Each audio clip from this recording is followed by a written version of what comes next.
I am super fucking excited. Yes. Because I finally get to tell you guys one of the big projects I've been working on, and I've been holding back this news since last year. So I am super happy to finally share it with you guys. And all the goodies that come with being able to finally share it. I get to actually talk about it. Yeah! Okay, but since y'all know what I'm still talking about, I'm gonna shut up and just tell you what it is. Last year, I signed with Inkyard Press, and I have a YA contemporary coming out. It is a rom-com. It is the book of my dreams. I absolutely love it. I will tell you all of the details on what was happening last year and what I was doing and all of that stuff. But first, I'm gonna just tell you about this book because it is my baby, and I'm gonna tell you the title after I tell you the blurb. So here we go. So this book is about a 17-year-old black girl named Olivia, and she is tired of letting her insecurities run her life. She is so insecure. She's always in her head. She's always second guessing herself. My bitch showed up to a Halloween party in khaki shorts and a hoodie. It don't get more sad than that. So reminiscent of Shonda Rhimes' Year of Yes, Olivia decides to create her own list, and she titles it the Fuck It list. She's just gonna say fuck it to all the things that scare her. And the first thing on her list is doing the High School Musical, which just happens to be Othello. Now, that is just the first step to her going out and doing something that she wants to do, because saying fuck it to everything that you were scared of has its pros and its cons. So, you can imagine. Some of the pros is she finally gets introduced to the world of sisterhood. She meets some dope ass chicks, and they be having these hilarious fucking slumber parties. She also catches the eye of Hawaiian Heartthrob. He is a transfer student. But it also has its cons, because, as you can imagine, saying fuck it to everything that you were necessarily scared of means that you are changing as a person, and sometimes you say fuck it to some fucked up shit. So, she ends up liking 3 different guys for 3 different reasons, and 2 of them are her friends. And, when you're in love and you follow your heart, it be leading you down some crazy paths in life. But Olivia, in her words, she just says, shit, what's the worst that can happen? Fuck it. And yeah, a lot, Olivia, a lot. Guys, this is a rom-com. It's an Othello retelling as well. I loved the play Othello growing up in high school because I was super into the villains. I say villains. There's just one, Iago. I really loved the complexity of him as a villain. But as I grew up, I started to realize that Othello explores racism. I don't know if it explores it as much as it has a take on racism, and Shakespeare wasn't exactly black himself, so it has internalized racism without necessarily commenting on it. And so I noticed that there's that, and then there's the fact that all of the women in Othello are merely tools to explore these other men's themes of jealousy, reality versus appearances, manhood, sexuality. The themes in Othello are amazing, but the women are just tools for the men in that story. And I was you know what? I'm going to go ahead and retell Othello, turn it into a comedy, and retake this back for us women. I loved it, but I also love this retelling. It's so much fun to do. And I will tell you guys kind of the background of where it came from.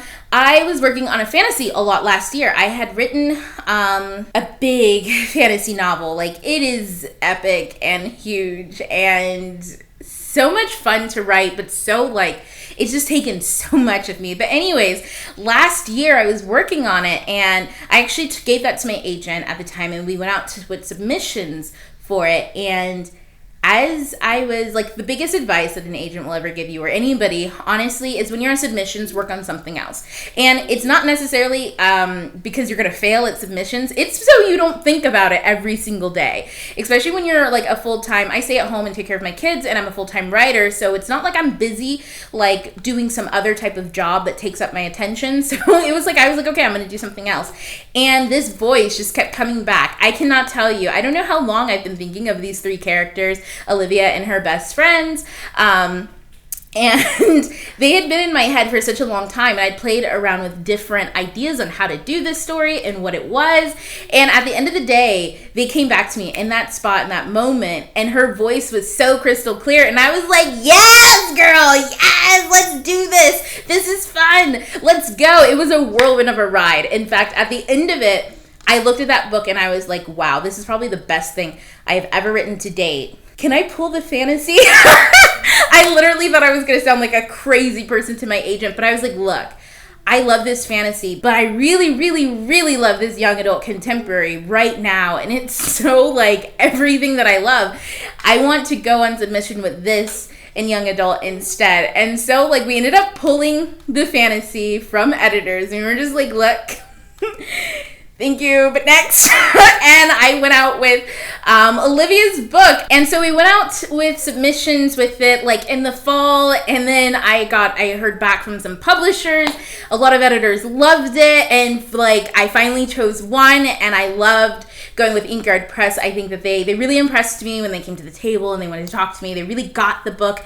Everybody there loved it. And I was just like, yes, you guys get it. I get it. Let's do this. And I'm on cloud 9. So happy to finally tell you guys because I love this book so much, but I haven't been able to say anything about it. I couldn't tweet anything about it.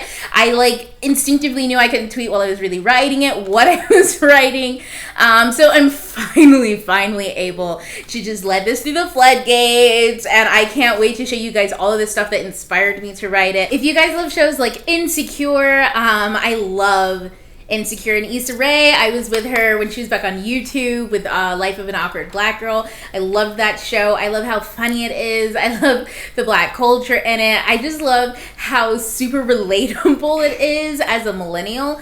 If you love shows like Sex Education, the way that they deal with sexuality, the casual diversity, all of the craziness that goes on in that show, this book heavily focuses on a teen understanding her sexuality and womanhood. So much fun, and she's so awkward and like prudish sometimes, and also has to realize that just because she feels like that, other people don't. It's just so much fun.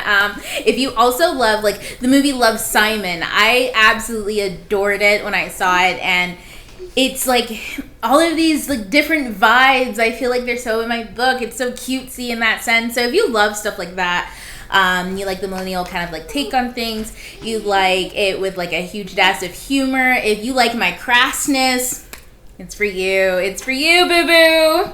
Yes! I made you guys wait for far too long. The title of this book is Smash It. That kind of embodies everything that she's doing, you know? Like, she's trying to smash. She really, you know, like, as far as being on stage and shit like that, she's trying to smash that role. She's just trying to smash it at life. So I was like, I love the title. I love how colorful it sounds. I'm excited for it. I'm so happy I finally get to tell you guys everything about it. So yeah, so I've been like holding in all this news since I wrote it last summer, and then since I sold it last fall, and I'm just like, finally I get to tell you guys. It's almost been like a full circle with me. That is it, you guys. Leave your comments down below if you have any questions.